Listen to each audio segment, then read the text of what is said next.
I don't know about you, but I have found myself unhappy that so many of my fellow Americans are supporting Donald Trump.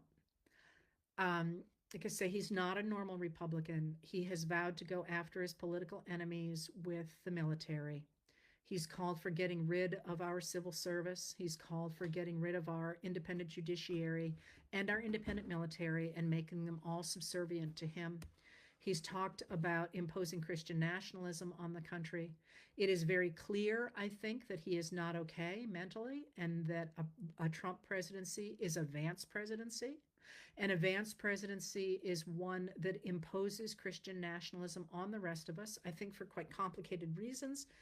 Vance has bought into extreme Catholicism, which goes hand in hand with the extremist white white evangelical and white nationalist movements in this country.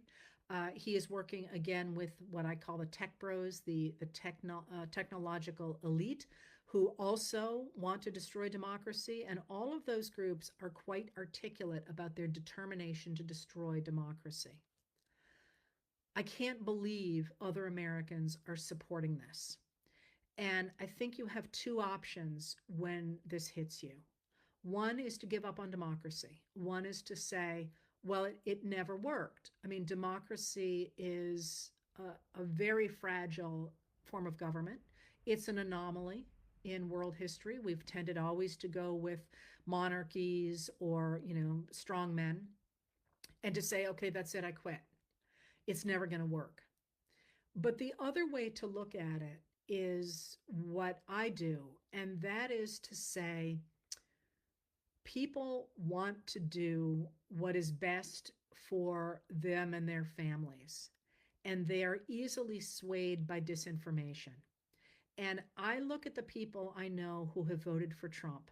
And this is one of the reasons I wrote that piece last night about who goes Nazi. One of the most fervent Trumpers I know, who is a low information voter, would die for me. And yet he has voted for somebody who would kill me.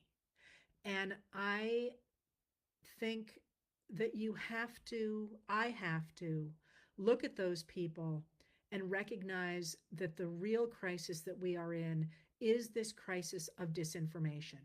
People are believing the lies.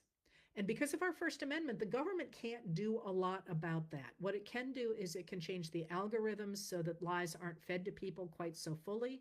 It can require labeling and how you call yourself. You can't, the Fox News channel has never been a news channel. I always say that. It literally says in its terms of service, it is an entertainment channel. You can look it up yourself. It's in the second paragraph of their terms of use. There are things they can do, but one of the things that we have going forward, and that I think we're using really effectively right now, is the social media tools we have to push back on the crap, to say that is not true, that is not happening. And if you think about it, I anyway am seeing it in places that I never used to see it. People posting crap on Facebook and instantly having people jump on them and say, that's not what's happening in Aurora, Colorado. Look, here's the mayor of the city saying the opposite is true. And I think going forward, no matter who wins, that's the task at hand, is to recognize that until we stem the flow of, bullshit, we're going to constantly face a degraded democracy. Now, that's going to look really different depending on who is in office. So, one of the things I would say is that if Trump gets elected, you now have the tools to do what I do. I mean, it's easier to read me, I know, because this is what I do all the time. But, if somebody says to you, um, there's a flood of immigrants and they're creating all this crime, you know where to look for those statistics that say, no, that's not true. Immigrants commit crimes at a lower rate than native-born Americans. That has always been true, and that is easily found.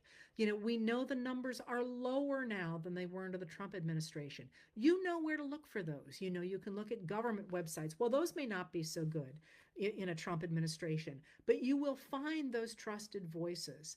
And that's going to be really important, to hold on to reality, as Tim Snyder says, to hold on to reality and not to be gaslit into believing what your leaders tell you. It's also going to be important not, as they say, to obey in advance, to insist on living your life as if you are a member of a free society. And in addition to that, to do what's right. And I've said this to you before, but one of my favorite heroes in all of American history, and it's American because of who they were, is the story of the Angels of the Underground in the Philippines during World War II. And they become heroes, but they didn't wake up and say, we're going to be heroes today. One of them ends up becoming a leader of the resistance because she had a panic attack and so didn't get round up with everybody else because she was hiding at home. And I love her because if you have to be the heartbeat of a resistance, it's lovely to think about people doing that because they're better than us, or they're smarter than us, or they're stronger than us. But really, they're just people who did the next right thing. And they kept doing the next right thing, no matter how difficult it got. And I think we will see, if Trump becomes president, the real need for that. And